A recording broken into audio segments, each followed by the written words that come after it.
بسم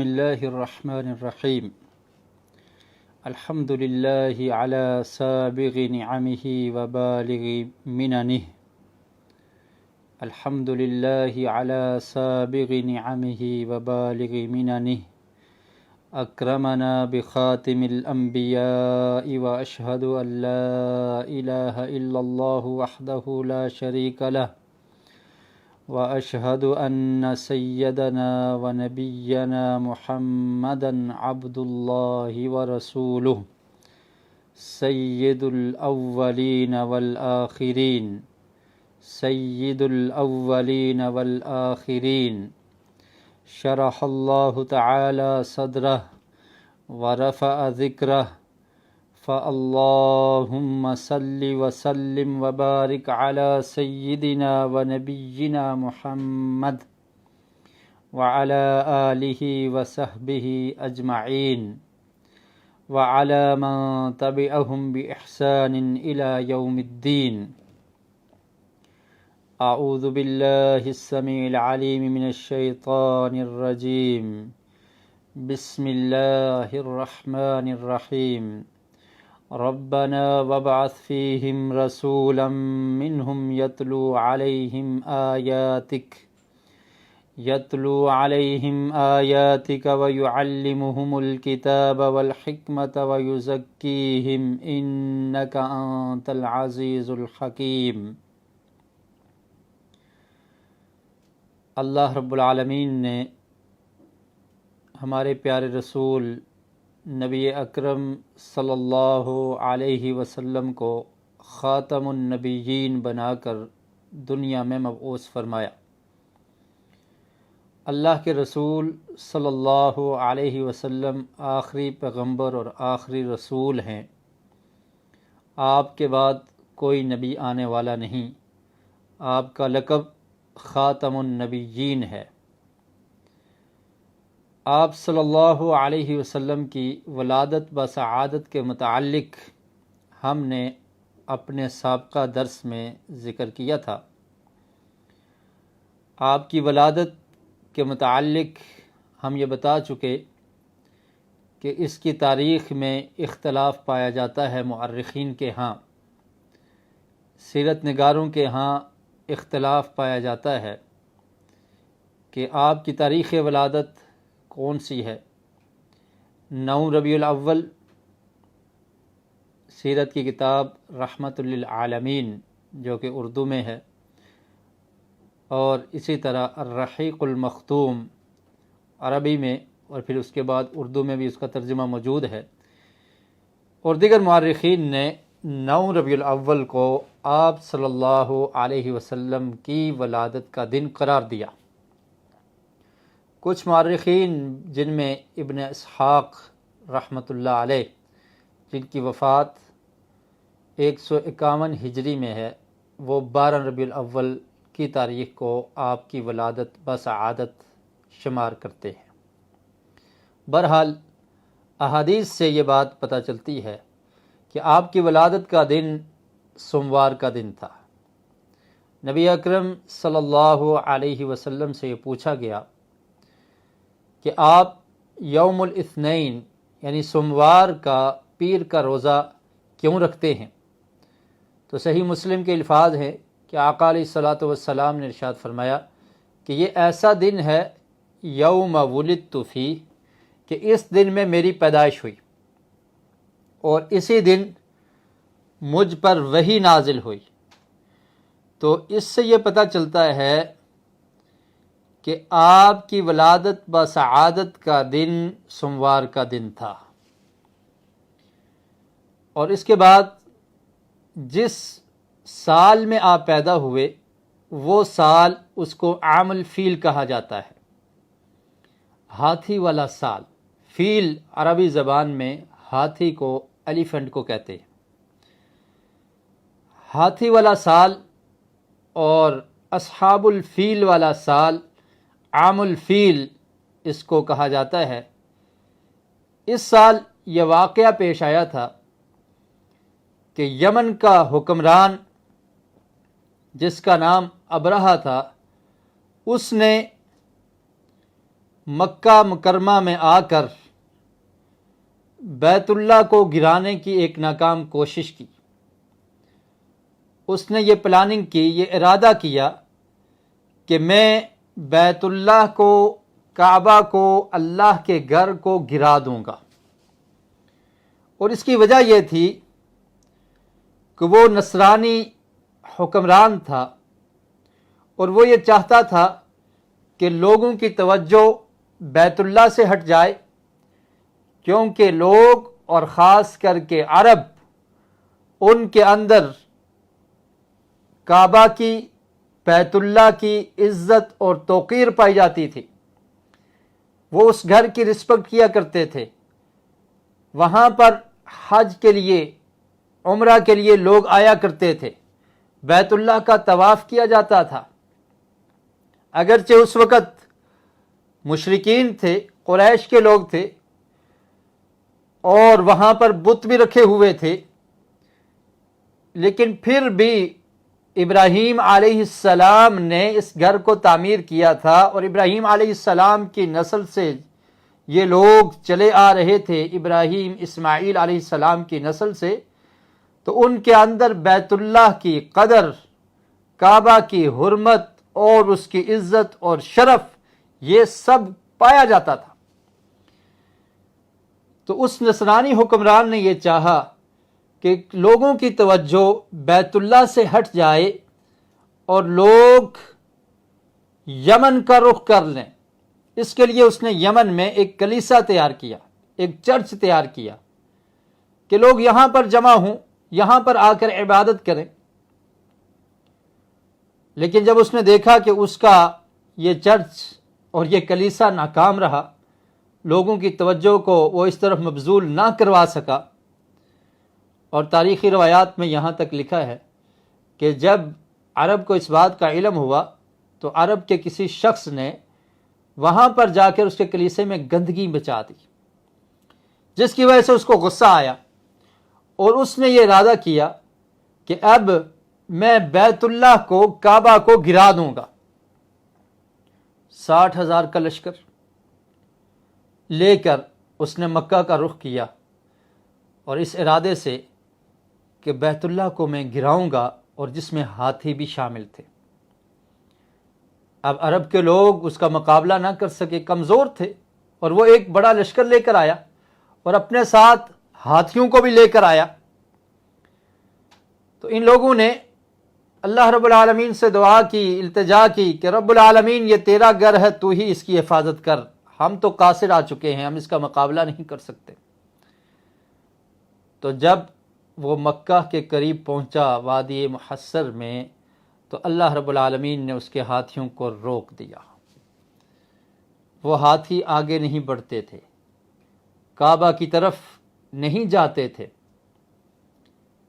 نبی اکرم صلی اللہ علیہ وسلم نے ارشاد فرمایا، صحیح البخاری میں حدیث ہے کہ جب آپ حدیبیہ کے لیے آ رہے تھے تو آپ کی اونٹنی جب رک گئی تو آپ نے فرمایا حبسہا حابس الفیل، کہ میری اونٹنی کو اسی رب نے روکا ہے جس نے ہاتھیوں کو روک دیا تھا۔ تو ہاتھی وہاں سے آگے بڑھنے کی کوشش میں ناکام رہے، وہ آگے جاتے ہی نہیں تھے۔ ابرہہ ان کو دھکیلتا، لیکن وہ جانے کو تیار نہیں ہے۔ اور پھر اللہ رب العالمین نے اپنے گھر کی کیسے حفاظت کی؟ قرآن مجید کی ایک سورت 30ویں سپارے میں سورۃ الفیل اسی نام سے ہے، اس میں یہ واقعہ تفصیل کے ساتھ موجود ہے۔ اللہ رب العالمین نے ارشاد فرمایا، الم تر کیف فعل ربک باصحاب الفیل، اے نبی اکرم محمد صلی اللہ علیہ وسلم، کیا آپ نے دیکھا نہیں، کیا آپ نے جانا نہیں کہ آپ کے رب نے اصحاب الفیل، ہاتھی والوں کے ساتھ کیا کیا، ان کا کیا حشر ہوا، ان کے ساتھ کیا سلوک کیا گیا؟ الم تر کیف فعل ربک باصحاب الفیل الم یجعل کیدہم فی تضلیل، کیا اللہ رب العالمین نے ان کی پلاننگ کو، ان کے ارادے کو، ان کے اس مکر کو ختم نہیں کر دیا، رائے گاہ نہیں کر دیا؟ کہ جس ارادے سے وہ آئے تھے وہ اپنے ارادے کو کمپلیٹ نہ کر سکے، مکمل نہ کر سکے، بیت اللہ کو گرانے کے لیے یہ لشکر لے کر ابرہہ آیا، اللہ رب العالمین نے کیا کیا؟ وَأَرْسَلَ عَلَيْهِمْ طَيْرًا أَبَابِيلَ، اللہ تعالیٰ نے پرندوں کی ڈیوٹی لگا دی۔ چڑیا کی شکل کے یہ پرندے اور سمندر کی طرف سے آتے ہیں، اپنی چونچ میں اور اپنے پاؤں میں کنکریاں لے کر آتے ہیں، اور ان کنکریوں کو، چھوٹے چھوٹے پتھروں کو ہاتھیوں پر اور ہاتھی والوں پر گراتے ہیں۔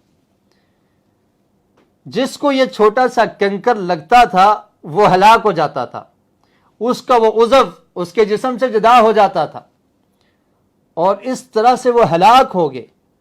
ابرہہ وہاں سے نکلا اور پھر یمن پہنچا، اور اس کے جسم کا عضو اس سے علیحدہ ہو رہا تھا، اور وہاں پر اسے موت آ گئی۔ وَأَرْسَلَ عَلَيْهِمْ طَيْرًا أَبَابِيلَ، اللہ تعالیٰ نے پرندوں کی ڈیوٹی لگا دی، ان کو بھیجا ان کے لیے عذاب بنا کر، ترمیہم بحجارۃ من سجیل، وہ ان پر چھوٹے کنکر کچی مٹی کے بنے ہوئے، جب مٹی یا پہاڑ کو آگ لگے تو اس کے ساتھ جو چھوٹے چھوٹے کنکر جلے ہوئے باقی رہ جاتے ہیں، اس طرح کے کنکر تھے۔ تو اللہ تعالی نے ان پرندوں کی یہ ڈیوٹی لگا دی کہ تم ان پر گرا دو، پھینک دو۔ فَجَعَلَهُمْ كَعَصْفٍ مَأْكُولٍ، تو اللہ تعالیٰ نے ان کو ایسے کر دیا جیسے کھایا ہوا بھس ہوتا ہے۔ جانور جب چارہ کھاتے ہیں اور چارہ کھاتے کھاتے ان کے منہ سے کچھ چارہ زمین پر گر جاتا ہے، جس کو وہ اپنے قدموں میں روند دیتے ہیں، اور جب وہ رونتے ہیں اس کی شکل کیسی بن جاتی ہے؟ فرمایا اللہ تعالیٰ نے ان کا حشر ایسا کر دیا کہ یہ لوگ اس طرح سے ہو گئے۔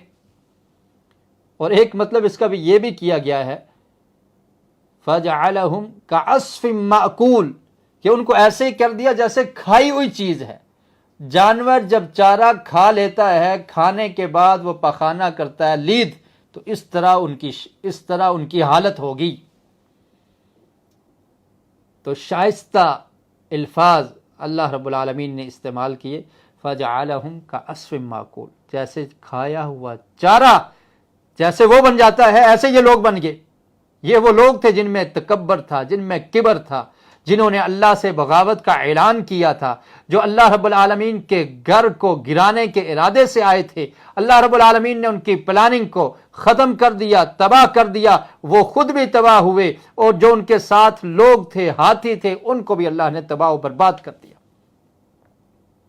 اللہ کی نافرمانی کرنے سے پہلے انسان کو غور و فکر کرنا چاہیے، تدبر کرنا چاہیے کہ وہ میرا خالق ہے، وہ میرا مالک ہے، وہ میرا رب ہے، اس نے مجھے سب کچھ عطا کیا ہے۔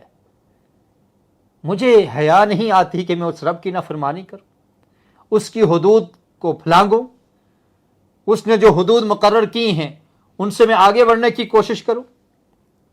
آج یہ انسان کتنا ظالم ہے، کس قدر اپنے نفس پر ظلم کرتا ہے، کہ اللہ رب العالمین نے جن کاموں سے منع کیا ہے ان کی طرف لپکتا ہے، اور جن کاموں کا حکم دیا ہے ان کو پسے پشت پھینک دیتا ہے، ان کو چھوڑ دیتا ہے۔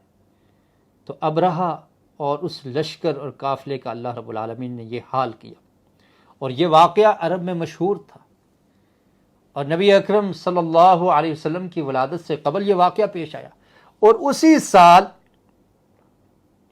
یعنی اس واقعے کے بعد نبی اکرم صلی اللہ علیہ وسلم کی ولادت ہوتی ہے۔ اس کو عام الفیل کہا جاتا ہے۔ عیسوی اعتبار سے 570 یا 571 عیسوی یہ بنتی ہے، اور یہ وہ سال تھا جب نبی اکرم صلی اللہ علیہ وسلم کی ولادت بسعادت ہوئی۔ آپ کی ولادت بسعادت سے پہلے آپ کی والدہ کو خواب آنا، اور پھر اس طرح سے ایک نور کی شکل کا نکلنا، اس طرح کی روایات ملتی ہیں۔ بہرحال بہت ساری روایات وہ ضعیف ہیں، لیکن ایک روایت جو مسند احمد میں ہے، ارباز بن ساریہ رضی اللہ تعالیٰ عنہ بیان کرتے ہیں، ان رسول اللہ صلی اللہ علیہ وسلم قال، لمبی حدیث ذکر کی اور اس میں فرمایا کہ ان ام رسول اللہ صلی اللہ علیہ وسلم رأت حین وضعته نورا، کہ اللہ کے رسول صلی اللہ علیہ وسلم کی جب ولادت ہوئی تو آپ کی والدہ نے ایک نور کو دیکھا۔ اضاءت منہ قصور الشام، یہ روایت حسن درجے کی ہے کہ اس سے نور دیکھا اور اس سے شام کے جو محلات ہیں وہ روشن ہو گئے۔ اور مشکات المصابیح میں بھی یہ روایت موجود ہے، شیخ البانی رحمۃ اللہ علیہ نے اس کو صحیح قرار دیا ہے۔ ارباز بن ساریہ رضی اللہ تعالیٰ عنہ اس روایت کے راوی ہیں، اور وہ کہتے ہیں کہ نبی اکرم صلی اللہ علیہ وسلم نے فرمایا انی عند اللہ مکتوب خاتم النبیین، کہ اللہ کے ہاں میرا یہ وصف لکھا ہوا ہے، لکھ دیا اللہ تعالیٰ نے خاتم النبیین، کہ میں آخری نبی ہوں، میرے بعد کوئی نبی آنے والا نہیں ہے۔ آقا علیہ الصلوۃ والسلام کے بعد جن لوگوں نے نبوت کا دعویٰ کیا وہ جھوٹے ہیں، وہ سچے نہیں ہیں، آپ آخری نبی ہیں۔ اور پھر فرمایا وَإِنَّ آدَمَ لَمُنْجَدَلٌ فِي طِينَتِهِ، اور اس وقت سے اللہ تعالیٰ نے لکھ دیا تھا کہ جب آدم علیہ السلام ابھی مٹی میں تھے، یعنی اس میں اللہ تعالیٰ نے ابھی روح نہیں پھونکی تھی، آپ کو مٹی سے آپ کا جسم بنایا آدم علیہ السلام کا، تو اس وقت سے اللہ تعالیٰ نے کتاب میں لکھ دیا تھا کہ میں خاتم النبیین ہوں، میں آخری نبی ہوں۔ اور پھر فرمایا وَسَأُخْبِرُكُمْ بِأَوَّلِ أَمْرِ، فرمایا کہ میں تمہیں سب سے پہلے معاملے کی بارے میں بتاتا ہوں، وہ کیا ہے؟ دعوت ابراہیم، کہ میں ابراہیم علیہ السلام کی دعا کا نتیجہ ہوں۔ میرے والد ابراہیم علیہ السلام نے میرے لیے دعا کی تھی اللہ تعالیٰ سے، اور اس دعا کے الفاظ کیا ہیں؟ قرآن مجید فرقان حمید سورہ بقرہ سورت نمبر 2 آیت نمبر 129 اللہ رب العالمین نے ارشاد فرمایا، ابراہیم علیہ السلام کی دعا کا ذکر کیا، ربنا وابعث فیہم رسولا منہم، کہ اے ہمارے رب وابعث فیہم رسولا، ان میں ایک رسول کو بھیج دے، ان میں ایک رسول کو بھیج دے، منہم، جو انہی میں سے ہو۔ اور اس رسول کا کام کیا ہوگا؟ رسول کی ڈیوٹیاں کیا ہوتی ہیں؟ رسول کی ذمہ داری اور رسپانسبلٹی کیا ہوتی ہے؟ کیا ذمہ داری ہے رسول اور پیغمبر کی؟ ابراہیم علیہ السلام نے اللہ تعالیٰ سے دعا کی کہ اللہ تعالیٰ انہی میں سے ایک رسول اور پیغمبر بھیج دے۔ وہ کیا کرے گا؟ یتلو علیہم آیاتک، وہ ان پر تیری آیات کو پڑھ کر سنائے گا، تلاوت کرے گا، ان کو تیری آیات سنایا کرے گا۔ نبی اکرم صلی اللہ علیہ وسلم سے محبت ہر مسلمان کے ایمان کا حصہ ہے، اور محبت کا تقاضا کیا ہے؟ کہ اللہ کے رسول صلی اللہ علیہ وسلم والے اعمال وہ آج امت مسلمہ کا فرد وہ کرنا شروع کر دے۔ جس مقصد کے لیے اللہ رب العالمین نے آخری نبی پیارے پیغمبر صلی اللہ علیہ وسلم کو مبعوث کیا تھا، ان کاموں کو کیا جائے۔ اور وہ کام کیا تھے؟ یتلو علیہم آیاتک، کہ رسول اور پیغمبر کی ڈیوٹی اور ذمہ داری یہ تھی کہ وہ تیری آیات کو، کلام اللہ کو پڑھ کر لوگوں کو سنایا کرے گا۔ محبت کا تقاضا یہ ہے کہ ہم بھی ان آیات کو پڑھ کر سنائیں لوگوں کو، سمجھائیں لوگوں کو، قرآن مجید کی تعلیم کو عام کریں، اس پیغام کو رہتی دنیا تک پہنچانے کی کوشش کریں، اس پیغام کو تمام انسانوں تک پہنچانے کی کوشش اور جدوجہد یہ مسلمان کا کام ہے۔ یہ اس نبی کا امتی جو نبی اکرم صلی اللہ علیہ وسلم سے محبت کرتا ہے، اس کی یہ ذمہ داری بنتی ہے کہ وہ اس کام کو نبھائے اور کرے۔ اور دوسرا کام کیا ذکر کیا؟ وَيُعَلِّمُهُمُ الْكِتَابَ، اور وہ ان کو سکھائے گا کتاب قرآن مجید، اس کی تعلیم دے گا۔ اور اللہ کے رسول نے فرمایا تھا خیرکم من تعلم القرآن وعلمہ، تم میں سے بھی بہترین وہ ہے جو قرآن کو سیکھتا ہے اور سکھاتا ہے، پڑھتا ہے اور پڑھاتا ہے۔ اور یہ رسول مکرم صلی اللہ علیہ وسلم کی ڈیوٹی اور ذمہ داری تھی، آیات کو پڑھ کر سنانا اور تعلیم کتاب والحکمہ، اور سنت کی تعلیم، حکمت کی تعلیم لوگوں کو دینا۔ وَيُزَكِّيهِمْ، اور وہ ان کو پاک کرے گا۔ تزکیہ نفس، انسان کا اندر پاک ہو جائے، اس سے حسد، بغض اور کینہ ختم ہو جائے، اس کے دل سے نفرت اور بغض ختم ہو جائے، محبت پیدا ہو جائے، اسلام کی محبت، دین کی محبت، اللہ کی محبت، قرآن کی محبت، سنت کی محبت، نبی اکرم صلی اللہ علیہ وسلم کی محبت، آپ کے ساتھیوں صحابہ کرام سے محبت، آل بیت سے محبت، ایک مسلمان کی دوسرے مسلمان سے محبت۔ یہ اسلام ہے، یہ دین ہے، یہ سیرت النبی ہے، یہ محمد رسول اللہ صلی اللہ علیہ وسلم کا اسوہ ہے، آپ ہمارے لیے بہترین نمونہ ہیں۔ یہ چیزیں انسان کے اندر پیدا ہو جائیں، وَيُزَكِّيهِمْ، اور یہی اللہ کے رسول کی ڈیوٹی اور ذمہ داری تھی کہ انہوں نے آیات کو پڑھ کر سنایا، کتاب و حکمت کی تعلیم امت کو دی، اور ان کا تزکیہ نفس کیا، ان کو پاک کر دیا، شرک سے پاک، بدعات سے پاک، اور حسد، بغض، نفاق سے پاک کر دیا، کفر کے اندھیروں سے نکال کر اسلام جیسے روشن اور روشنی کی طرف ان لوگوں کو گامزن کر دیا۔ وَيُعَلِّمُهُمُ الْكِتَابَ وَالْحِكْمَةَ وَيُزَكِّيهِمْ إِنَّكَ أَنْتَ الْعَزِيزُ الْحَكِيمُ۔ تو یہ مطلب ہے کہ نبی اکرم صلی اللہ علیہ وسلم نے ارشاد فرمایا کہ میں دعوت ابراہیم، اپنے والد ابراہیم علیہ السلام کی دعا کا نتیجہ ہوں۔ ابراہیم علیہ السلام نے اللہ سے یہ دعا مانگی تھی کہ اللہ تعالیٰ ان میں ایک پیغمبر اور رسول انہی میں سے بھیج دے۔ اور پھر فرمایا وَبِشَارَةُ عیسیٰ، اور میرے بارے میں عیسیٰ علیہ السلام نے بشارت بھی سنائی ہے۔ اور بشارت کیا تھی؟ قرآن مجید میں سورہ صف میں، یہ سورت نمبر 61 اور اس کی آیت نمبر 6 میں اللہ رب العالمین نے اس کا ذکر کیا۔ وَإِذْ قَالَ عِيسَى ابْنُ مَرْيَمَ يَا بَنِي إِسْرَائِيلَ إِنِّي رَسُولُ اللَّهِ إِلَيْكُمْ مُصَدِّقًا لِمَا بَيْنَ يَدَيَّ مِنَ التَّوْرَاةِ وَمُبَشِّرًا بِرَسُولٍ يَأْتِي مِن بَعْدِي اسْمُهُ أَحْمَدُ فَلَمَّا جَاءَهُم بِالْبَيِّنَاتِ قَالُوا هَذَا سِحْرٌ مُبِينٌ۔ فرمایا کہ عیسیٰ علیہ السلام نے میرے بارے میں بشارت دی ہے، خوشخبری دی ہے۔ وہ کیا تھی؟ عیسیٰ علیہ السلام نے جب کہا